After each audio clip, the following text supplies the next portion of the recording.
Joining us now, she is the head coach over there after now in her 15th year at Southern Illinois, but now a full-time head coach.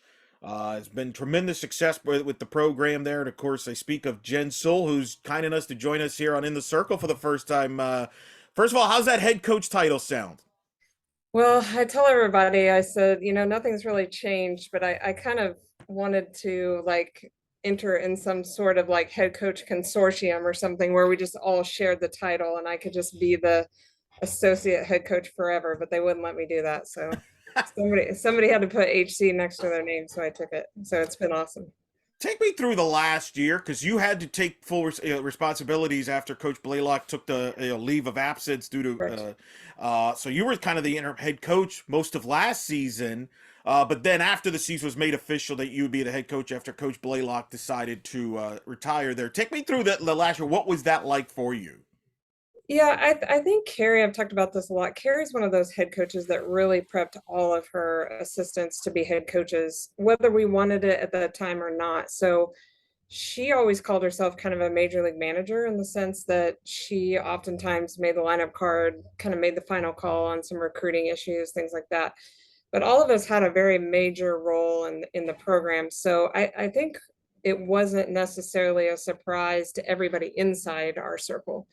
um, not that I would necessarily become the head coach, but that things would just kind of roll on the Kerri Blaylock way. She's such an incredible mentor to everybody that we could really just put a few pieces of the pie somewhere else and then off we went. So I think the only thing we were probably missing is sort of her, she kind of governs over, she's so good at relationships and player relationships and things like that. That's what I was really learning in that year, was really how to manage not just the hitting, not just the lineup card, but really managing the personality of the team and helping kids through a season. Division 1 seasons are very grueling now, they're set up that way. So it was sort of behind the scenes. It wasn't just the bat and the ball and the game and things like that. So I really enjoyed probably getting to know some of our players better than I ever did, and understanding not just, I had a lot to do with them in terms of hitting, catching, pitch calling, things like that. But then I had to really spend time with them post game, pre game, scouting, things like that. So I really enjoyed that. Um, and we were just so lucky here at Southern to have an administration that was willing and able to kind of rock and roll with the model that we had. I mean, interrupting her success just didn't seem right. So we talked about it briefly at the end of the year. She felt like she was ready for retirement. And I tell people this all the time. You're not as successful as she was. You don't leave, rejuvenated and ready to go at it again. You leave at her level, at this level, she left exhausted. And the success there, certainly she can sit back and enjoy it now, and she is with 2 Hall of Fames and all of that. But she really went after it for 30 years. And, it was time. She said, I want to do some other things, and I have just enough energy to pick up right where she left off. So Did you want to be a head coach? Because obviously you joined her in '08 and have had yeah. great runs to success. Was that something that crossed your mind through these years that, hey, this could be an opportunity down the road? Or did it just kind of hit you at that moment? Yeah, I told her and probably everybody else, I'll go as long as you want to go as a head coach. I loved the way it was. I thought it worked. I thought she gave me everything I wanted. She gave her other assistants everything they wanted. I touched every part of the program that I felt like I needed, and that fulfilled me in terms of coaching. My biggest concern with being a head coach is that I would lose some of the practice time with players. I love player development. And my biggest concern was I had heard, other head coaches say, listen, when I'm taking care of the program as a whole, I don't necessarily get to spend all of practice with players and with player development. And that's where my gig sort of is. So I've really made sure to put a staff around me that allows uh, them to take some of those pieces that I had when I was an associate head coach and assistant coach. Did it cross my mind? I thought, well, maybe. Did I need to be? I never set out to be the head coach, really anywhere. My biggest dream was probably to be a Power Five hitting coach. And what evolved into that was this job. And we actually played Kerri, I think in 2008 or 2009. I was at the University of Kansas, and we got beat on a last second changeup, and that I called, of course. And looking across the diamond, I thought that why is that program so fantastic? What are they doing? There's a magic that's going on over there. A very blue collar, mid major, high mid major program. They were winning. They were kind of pitcher U at the time. What are they doing that I need to be around as I continue to develop as a coach in general, not intending to be the head coach. So when I signed on here, it was really just to be here a couple of years, kind of see what the magic was, and then 15 years later, here I still am. So it's a great story. It's a Cinderella story in that sense. But I really just wanted to see what the mojo was, and here the mojo, the magic is culture, and it's not just a buzzword here. It's a thing, and it's something we practice every day. And I'm very glad that 14 years ago I made the decision to come and kind of touch it first person. So I'd say it's worked out pretty well. Uh, so once you get the word that you're going to be the head coach, take me through your thinking process as far as your staff and what they now will bring and what your role will be. Do you know, as far as your philosophy, as far as your coaching style, you're going to delegate who handles what responsibilities. Take us through that now as you built this your staff here. well, knowing that I always want to be around the offensive side of the game, I really needed to put the pitching coach piece back in. That was an easy. Kenzie Tate Bennett had been with us for a few years, one of the young up and coming sort of physiologist type pitching coaches out there that combines sort of a strength and conditioning background with pitching. I wanted to get her in place. I had really wanted to go and find somebody who had experienced a little more probably later super regional women's college world series type postseason. So Mary Jo Fernbach, we are fast friends. We've known each other for a long time. Kerri and her are good friends. She played here. And really, as we got rolling, I thought, wow, what an incredible story to bring her home, where she's an All-American, where she's a Hall of Famer, and really let our kids see, what that they're not that far off, from a team like A&M was, a team like UNC. She's been at Michigan. How do we really close the gap? And we've been to regionals multiple times, but how do we close the gap to regionals, super regionals, and who knows, making a late run if we can really put some talent together. And then this is the first year I've ever had director of ops, so that was a big piece. So we got somebody that's actually from here, but had been looked at for ops positions in the Pac-12 and other places. So really a Cinderella staff in that sense, but it gave me the chance to step a little bit away from the defensive side, focus completely on recruiting and on offense here, and let Kenzie do pitching, let Mary Jo do recruiting, and a ton of defense. So I felt like the pieces came together in that sense. Also, I think people probably know this about me, that I am a truth teller, very straight up coach in terms of just here's the numbers, here's what they tell us, here's what we need to be doing to get better. Very much so into the analytics side of the game. Really enjoy baseball and kind of merging those two. And I think Kerri was a mom and a hugger, and she was a patter, and she could really just bring kids emotionally along, not just physically, and really put teams together. So I knew I needed people around me that could really just say, hey, this is what she means, this is what she's thinking, follow her, make sure you get the message, and also be very competitive. I think it's probably one of the most competitive staffs I've ever been on. And really to push that idea. We're a very blue collar team. We're not going to get really the top 30 recruits, but we can get the top 50, we can get the top 75. And and really focus on bringing players along. And I think everyone in the staff enjoys taking players from A to B. So Well, you mentioned the offense. You've had one of the best offenses in the country for a while now when it comes to on base, your walks, batting average. You mean name it. You're up in many of the offensive categories. What has it? What is it? The key to success to your offensive philosophy? the key is from day one, we understand the strike zone. And I mean from the very first pitch we throw, whether it's front toss, side toss, whatever, we're going to have an elite understanding of what the strike zone is. And not just the sort of biblical strike zone, right? But the one that actually gets called. Um, every year, the umpires give me speeches about how they're going to call the up pitch. They don't. So, and that they're going to live, that we're going back to the knee strike. We haven't.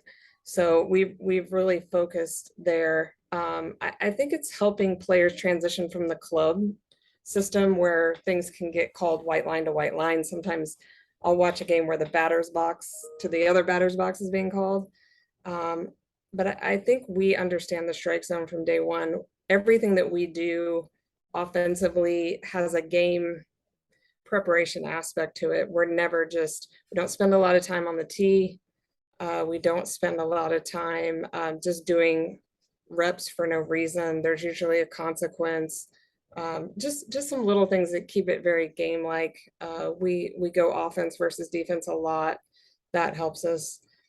But I think it's understanding these days how to score runs. And, I think on base percentage is in a much better judge these days instead of, the things like batting average and things like that. We talk a lot about how to score 2 runs instead of 1, how to score 4 runs instead of 2, those types of things. And really try to put our lineup card together based on those numbers, and on base percentage factors into that. Some other things certainly factor into that. And I think with Mary Jo coming on board, we're going to add, I've known for a long time, I think our weakness is I've stood still at times on the bases because I knew we had big pop. And sometimes I didn't want to get thrown out with a big bat coming up behind us. So I think we may push it just a little bit more this year in terms of that number. Pretty much everybody MJ's coached has stolen 100 bases. Now, I don't want to put that exact number out there, but I would like to really push and be stand on second base a little bit more and see how that factors in, especially this fall to our numbers. So Yeah, put the defense on their heels, put pressure on them on the base right. pads is another way to create off. Yeah, no, Yeah. I totally get it. Yeah. Now, one of the signature players you've had was Jenny Jansen, Yeah. who everybody loved. Like even if Everybody. you're Southern Illinois fan, not a Southern Illinois fan. I'm not going to ask you how you replace her because you don't replace a player like that. No. Right. With that being said, that does create an opportunity for others. So who are some of the other players that you think either A, step up and help contribute there offensively and maybe will be your leaders and set the example that Jenny Jansen has done for your program? Yeah, I think it's probably going to be a Riley Hamilton, a Liz Warwick, a Bailey Kaler, an Emma Austin. I don't know that we replace her in. I think we can replace her in offense. What people didn't realize in Jenny's career is how utility she really was. That kid saw time at short, third, center field, first base. She pitched. She's had 2 wins, 4 wins in her career. So defensively, I think we're going to have to really have some people play 1 to 2 different positions, maybe more. Offensively, I think we need to spread those numbers out amongst the middle of the lineup. I would love to see there's a couple freshmen. Anna Carter is going to step in from Alabama. You want to see her put some balls out this year. And I think that's maybe how our getting to second base is going to factor into our philosophy a little bit, is when you don't have the Ashley Wood and the Jenny Jansen combo, standing on second base is a little bit more important. But I think we're also faster, and I think we're a little faster twitch, and we can get to second base, get to third base before we've made one out. So that'll be kind of the goal. But defensively will be very interesting for her, because replacing her, because there's so many new kids and they're right up the middle of the field where she could help us fill in. There's catcher, pitcher, shortstop, second base, just right in the middle of your field. So we have a big off season ahead of us and an important off season. I think that's where you're going to see us maybe not use her name in practice, but say, hey, this we have to fill this gap here, because if somebody went down, you just went to Jenny Jansen, right? Right. She promised to do almost everything but catch, but she could do a lot of things. But I love the freshman class. I think they're the future Jenny, Ashley, Maddie Vermajon types that have been in the middle of our lineup for the past 5 or 6 years. So Pitching staff, obviously, you had some losses there. What are you looking for from your pitching staff this season, and some names that you think will step up into those roles? Because to win the Valley, you got to have great pitching. and I think everybody thinks in this league that the batting average leader is always winning, when that's been us for a long time and we haven't necessarily gotten there. So we've gotten there as an at-large team, but pitching has really gotten a team there. Maddie Everly has to be the number one. We've been very clear about that to her um, for quite a while now. She's got to develop probably 2 more pitches. She's done that in the off season. So far, so good in that area. She also has to get healthy. She was in and out last year with a tough sciatic injury. And then we have the JUCO All-American kid, the D3 Player of the Year coming in, and she had a great start the other day, and she's going to have to give us quite a few innings. And then Elliot Stinson is a freshman, a big power kid who can even hit as well, and she's going to have to get significant time. And I think with our big switch to the SEC style conference season, where we can go Friday, Saturday, Sunday, I think it will really be pairing those two. Maybe one gets to start, one gets to close, that person opens the next day, another one closes, kind of thing. And I've really been kind of talking to our baseball coaches about how they manage that on the weekend. And I think there's a situation where you see a Friday, Saturday, Sunday starter. So Yeah, I heard about the Valley. We'll talk about the Valley and all the changes that the league has had. But you touched on your freshman class that you're excited about it. yeah, What does this freshman class bring to your program, and who are some names there that you think can make an immediate impact in this team? I think you'll see probably Jackie Liss and Aaron Lee right away play a ton of time in the middle infield. They're the future of the program. We're going to give them a ton of at-bats. Anna Carter's another one. But I think you could see Haley Wilkerson. You could see Elliot Stinson. This class was recruited to really play a lot of minutes. So we want to see them out there right away. They're going to get a lot of time this fall. I think there's a couple of very underrated kids there that maybe didn't make some of the elite rankings, but you're going to see them.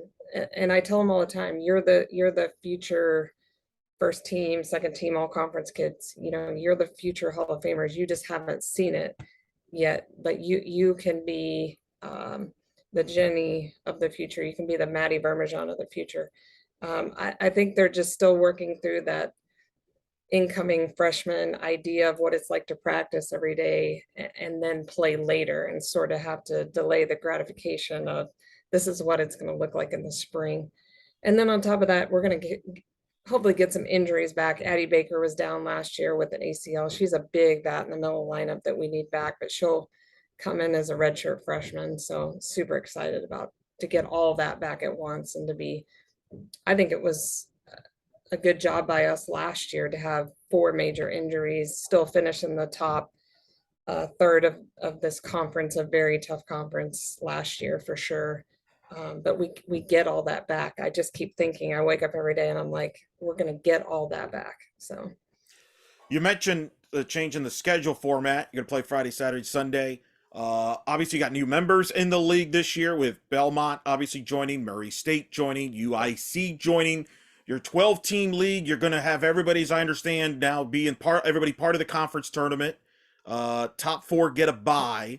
Kind of your reaction to this new look Missouri Valley, because your league has been a multiple bid league to begin with, and now you're adding like a Murray State who's been a tournament team. Belmont's on the rise there with Laura Matthews, and UIC's been a tournament team in the past as well. yeah, I think it was an incredible ad. You know, I'm guessing it was probably more of a basketball ad, but I'm telling you what, in terms of the softball, it really beefed up our schedule. I think those are 3 those three teams are going to carry a lot of RPI into our conference.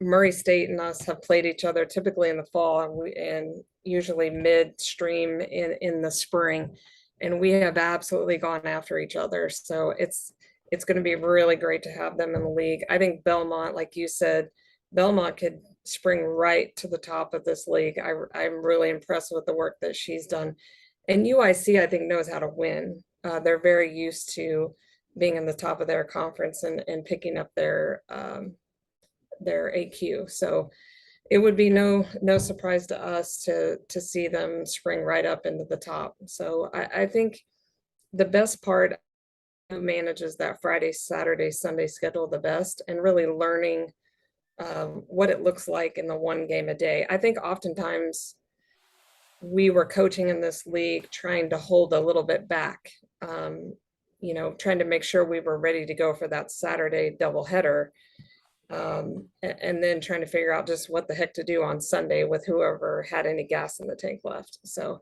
now you can really go after each game one by one by one, and nobody has to hold back. You can put everybody on the field and really play strategically to pick up wins. I think some coaches were really starting game one and game three with their number ones and just kind of hoping for the best in game two. But you could see teams now really run through a conference schedule if they need to put their number one out there every single game. So How will that affect with the new additions? How does that change the conference regular season schedule as far as opponents is concerned, and then the conference tournament as far as because I think you're due to host, if not this year, right? yeah, we are the host this Okay. year, and we're going to be kind of the guinea pig on the 12 team tournament. It does add, I think it's an 11 or a 12 game tournament, so it's 4 really tough days of action packed softball with those top 4 teams waiting, for the bottom 8 to kind of sort it out.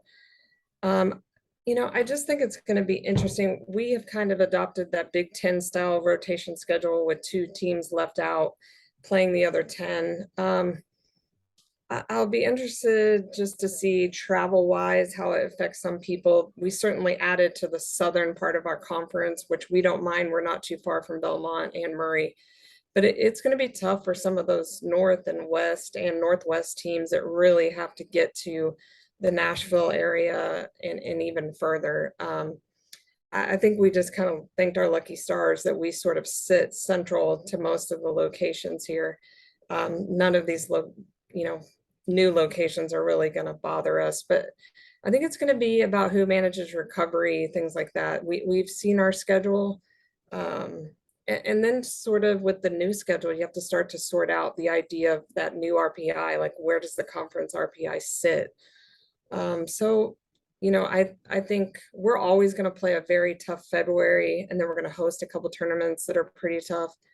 It'll be interesting to see how this affects our overall conference RPI. So, and being careful not to overdo your team, especially with midweeks. So we did keep a conference midweek in play, which has us traveling back and forth from Missouri State, which is probably the only tough part of our conference schedule in the sense of travel. So we've seemed to manage that pretty well, and so has Missouri State. So I'll be interested to see how other teams really manage the north-southness of this Yeah. schedule now. So Yeah, and I'm fascinated to see the conference tournament. Your conference has been one of my favorite conference tournaments to watch because of the great platform that you've had being on ESPN Plus. As yeah, I do my bracketology. That's helped me a lot. A yeah, couple of years ago when I had Northern Iowa in, I thought they should have been. You got in, yeah, and I think it's helped your league be a multiple bid league. That's yeah. the part that I'm fascinated with too from a conference tournament. Does that help you as well continue to be a multi-bid league or not? As you and I'm sure all of you will be kind of seeing how it goes and adapting as you have to if you have to. Exactly. I think it will, like you said, it'll take some real time adapting. Um, I think some of us were pressing a little bit more for a multi, wanting to protect the 1 and the 2 a little bit farther into the tournament. So we may need to compromise on that a little bit. I'm not convinced that, I think the year that you were talking about, we were talking about maybe a 3 Right, with Illinois State. with Yep. Illinois Yep. State. So it's always keeping in mind. I think we have to be wary of what the Big Ten is doing. I think we have to be wary of of some of those other schools that are conferences that are right around us, and constantly keeping track of what the committee is looking for. Is there some emphasis each year? And I think that's where Kerri did us very well, because she sort of always had the pulse. She's kind of an RPI guru. So oftentimes teams will contact her to try to see, hey, what are you thinking this year in terms of our tournament? But I do think we've had a lot of conversations in the Valley about what do you reward? Do you reward the regular season? That's still a very important piece. The regular season winner is now more than ever going to be a true champion playing 10 of 12. So, and then you have four teams kind of waiting on everybody else in the tournament. So any one of those four teams that I think are standing at the end have an opportunity. So I do like that format. The interesting part would be, you always want to be careful about putting like an 8 or a 9 seed in, Sure. and bumping off your regular season champions, something like that. So I think over the next 5 years, we need to pay pretty close attention to how that runs.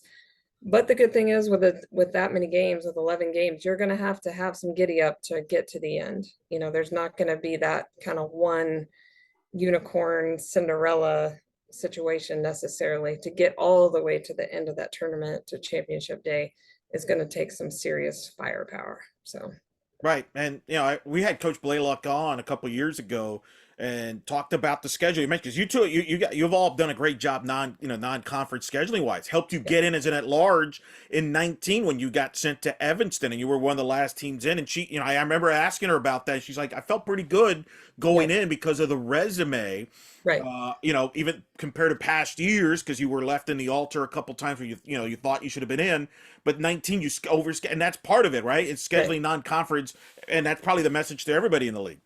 Yeah, and I think that really the top half now more than ever has got to get that top 25, top 50 win. Yeah. And then the bottom really needs to get W's. Mm-hmm. And I think we'll have to have that conversation over and over and over as we sort of transition some OVC teams. And, it's very important that we keep the conference RPI. If we're going to play each other that many times, we've got to keep the overall conference RPI in mind. And so we can't be necessarily losing to teams that have come in with a significantly low RPI. So it's important to protect the top half of your league going into that tournament. And sometimes that's a tough conversation to have with people, who want to go out and play all over the country, but sometimes it's as much about wins, as anything. And then the top 3 or 4 really need to be setting up that top 25 win. So. No doubt. It's always a challenge because every school has their own different challenges that they have, whether it be travel limitations, budgets, etc. It's always a tricky formula to kind of get everybody on the same page there, but Yep. usually work. I'd be remiss if I didn't ask you, obviously, when you play Illinois State, it'll be a little different this year. No Melinda Fisher. She retired, decided to abruptly retire. Yep. What was your reaction when you heard that news? And, they're kind of going through the same thing. They're promoting from within.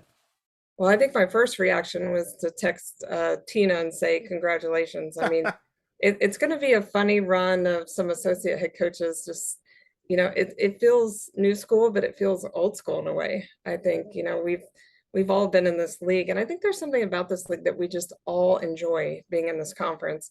It's been one of my favorite conferences. And I've been in the Ivy, I've been in the Big 12, but I have really enjoyed this conference. I think Tina has as well. But to lose, Kerri and Melinda kind of within the same, you want that. Those are your pioneers, right? And Kerri hates that word, but in the sense that they really drove this conference to a lot of wins and a lot of championships, and to really wrangling through the ideas and the changes of RPI and NCAA tournaments and managing all the ups and the downs of scheduling and things like that. There was so much change in their tenure. It's really wild to see what they went through. So there's a lot of, I think people forget how many wins are just in this conference.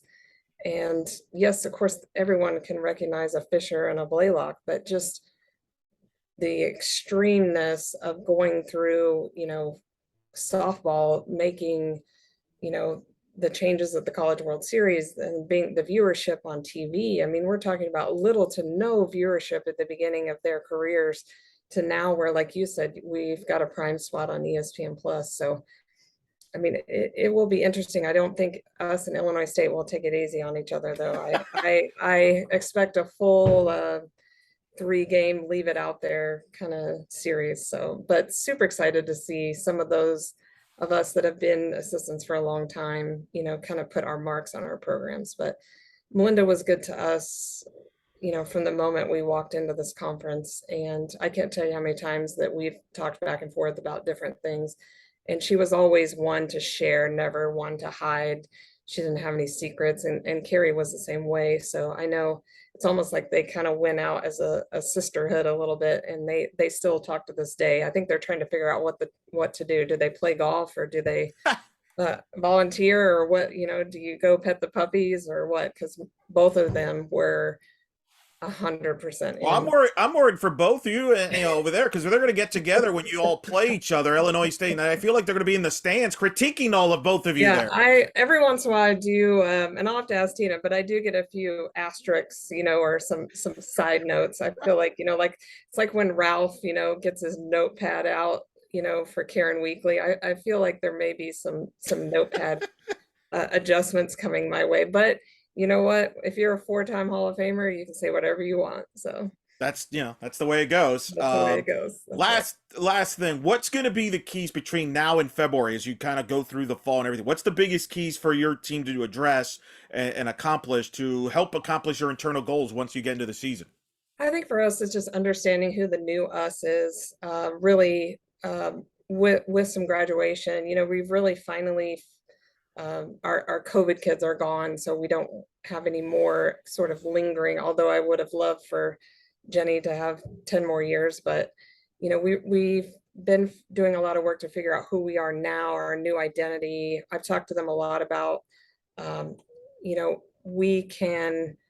we're half new and half old. So I think that's really going to be a come together type of situation. And I think we need to get and stay healthy. Last year, we've had very few years in my 15 seasons that we were that unhealthy in terms of major injuries. And very few people knew that Jenny Jansen ended her career with a broken hand, went the last about 40 days with a broken right hand. And I can't tell you how many, probably put another 5 homers on the board. So it's going to be a lot about being healthy going in. If we're healthy, we're good. If, you never want to think about anything else major happening, but we've got to get all those players back into our lineup. And then the last key is definitely getting the freshmen extremely comfortable with playing a lot of time and as many at bats. I think it'll be based a lot in player development, especially after what we see in our very short non-championship window. But two, just getting them, we're going to scrimmage each other and spend as much game time, game speed as we can. So That is Southern Illinois head coach Jen Sewell joining us here at In the Circle. Well, you're going to get used to it. You're going to get used to that title. It's going to be good. Well deserved, well earned too. Congrats on that. Good luck this season. It's really a pleasure to talk to you. Like I said, I've enjoyed covering your program with Coach Blaylock and company over the years. And good luck this season. And definitely, I would love to have you back on the show. But thanks for coming on. thanks, Eric. Would love to. Appreciate it.